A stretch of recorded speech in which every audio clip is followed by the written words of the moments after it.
दिल्ली का सीएम कौन? दिल्ली विधानसभा चुनाव में बीजेपी ने सबको चौंका दिया। 48 सीटों पर बंपर जीत दर्ज कर बीजेपी सरकार बनाने जा रही है। और जबकि आम आदमी पार्टी 22 सीटों पर सिमट गई और अब बड़ा सवाल यह उठ रहा है कि सीएम फेस कौन होगा? क्या सीएम फेस पर राजस्थान, छत्तीसगढ़ और मध्य प्रदेश ही की तरह बीजेपी दिल्ली में सरप्राइज करेगी? चुनावी नतीजे सामने आने के बाद अब दिल्ली वासी ये जानने के लिए उत्सुक हैं कि उनके प्रदेश का मुखिया कौन होगा। और दिल्ली वासी ये जानना चाहते हैं बीजेपी की तरफ से कौन दिल्ली की सत्ता की कमान संभालेगा, कौन होगा विधायक दल का नेता। सीएम के संभावित नामों की लिस्ट में टॉप पर परवेश वर्मा का नाम है, जिन्होंने इस चुनाव में नई दिल्ली से अरविंद केजरीवाल को करारी शिकस्त दी। तो वहीं इसके अलावा भी कई नाम हैं जो इस वक्त मुख्यमंत्री पद की रेस में चल रहे हैं। मसलन कुछ पुराने विधायक जो लगातार जीत दर्ज करते रहे हैं, पार्टी को जीत कर वो सीट उन्होंने उपहार स्वरूप भेंट की। मसलन अगर बात करें रिकॉर्ड वोटों से जीतने वाले मुस्तफाबाद विधानसभा क्षेत्र से मोहन सिंह बिष्ट की, सतीश उपाध्याय, परवेश वर्मा, वीरेंद्र सचदेवा, मनोज तिवारी, ये वो नाम हैं जो संभावित नाम कहे जा रहे हैं। हालांकि बीजेपी ऐसे समय में बड़ा सरप्राइज देती है।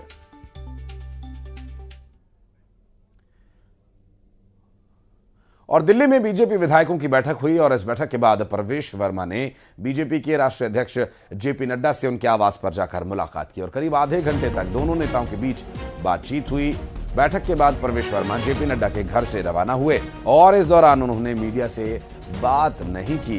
आपको बता दें कि ये जो चर्चा इस वक्त चल रही है कि आखिर कौन होगा दिल्ली का मुख्यमंत्री, इस चर्चा में जो नाम सबसे ज्यादा लिए जा रहे हैं उनमें से एक नाम है परवेश वर्मा का। और दिल्ली के सीएम के ताज को किसके सिर सजाया जाएगा, इसका इंतजार है। लेकिन कयासों का जो बाजार है वो गर्म है और इन नामों में एक नाम है मनजिंदर सिंह सिरसा का। सीएम पद को लेकर उनका क्या कुछ कहना है, आइए सुनवाते हैं।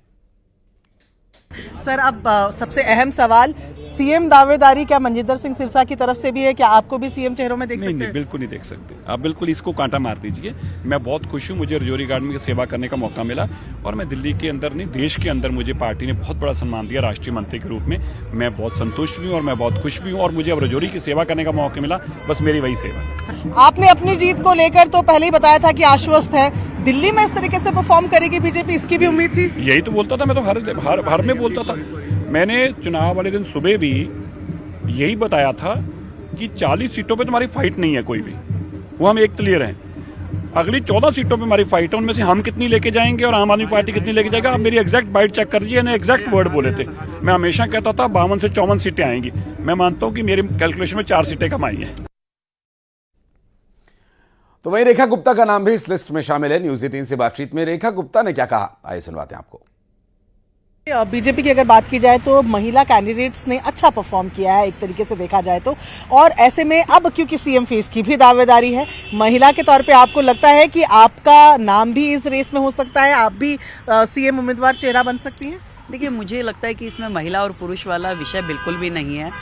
दिल्ली देश की राजधानी है और सक्षम कंधों पे दिल्ली की राजधानी का वजन आए और वो कंधे उसको संभाल लें। हमारी पार्टी में बहुत सीनियर लोग हैं जिनको एक्सपीरियंस भी है और जो आगे बढ़ कर के दिल्ली को संभालें, मेरी ये इच्छा है। परफॉर्मेंस अच्छी होनी चाहिए और मोदी जी का नेतृत्व होगा और विधायकों की परफॉर्मेंस होगी। दिल्ली जीती है और दिल भी जीतेंगे। और उधर मुस्लिम बाहुल्य सीट मुस्तफाबाद में जीत दर्ज करने वाले मोहन सिंह बिष्ट का नाम भी सीएम पद की रेस में आ रहा है। न्यूज 18 से बातचीत में मोहन सिंह बिष्ट ने क्या कहा, आइए सुनवाते हैं। ये जानना चाहूंगी, इस बार के चुनाव में 3 उत्तराखंड प्रवासियों को टिकट मिली थी, 2 ने जीत भी हासिल की है। उत्तराखंड के तमाम लोग जो यहाँ रहते हैं उनका सपोर्ट भी पार्टी को बहुत मिला है, तो और आप 6 बार के विधायक भी हैं। अब आपको लगता है वक्त आ गया है कि एक उत्तराखंडी चेहरे को सीएम के तौर पर देखे दिल्ली में? जो भी बनेगा वो चेहरा उत्तराखंडी नहीं होगा, कमल का चेहरा होगा, कमल वाला ही इस दिल्ली प्रदेश का मुख्यमंत्री होगा। आप भी हो सकते हैं? मैं नहीं कह सकता हूँ, ये पार्टी तय करेगी कौन होगा। मेरे से भी बहुत ऐसे सीनियर, पर आप सबसे सीनियर हैं। हाँ, मेरे से सीनियर कोई नहीं है। हाँ। लेकिन मेरे से भी बहुत समझदार लोग हैं। मैं तो सीधा साधा आदमी हूँ, सीधी सीधी बात करता हूँ। चलिए, तो ये हमारे साथ मोहन सिंह बिष्ट है जो कह रहे हैं कि ये तो पार्टी तय करेगी और अभी ऐसे और लोग हैं मौजूद पार्टी में जो उनसे भी समझदार हैं। कैमरा पर्सन विशाल के साथ प्रियंका कांडपा, न्यूज़ 18 इंडिया, दिल्ली। और मोहन सिंह बिष्ट का जिक्र हुआ है और मुस्तफाबाद विधानसभा सीट का एक और जिक्र हम यहां करेंगे। दिल्ली की मुस्तफाबाद विधानसभा सीट का नाम बहुत जल्द बदला जा सकता है, क्योंकि मुस्तफाबाद सीट से बीजेपी के विधायक बने मोहन सिंह बिष्ट ने नाम बदले जाने की मांग की है। उन्होंने कहा कि मुस्तफाबाद का नाम बदलकर शिव विहार या शिवपुरी किया जा सकता है। मोहन सिंह बिष्ट ने कहा कि मुस्तफाबाद में 58% हिंदू वोटर है, इसलिए नाम उनके हिसाब से होना चाहिए। मोहन सिंह बिष्ट बीजेपी के विधायक हमारे साथ हैं।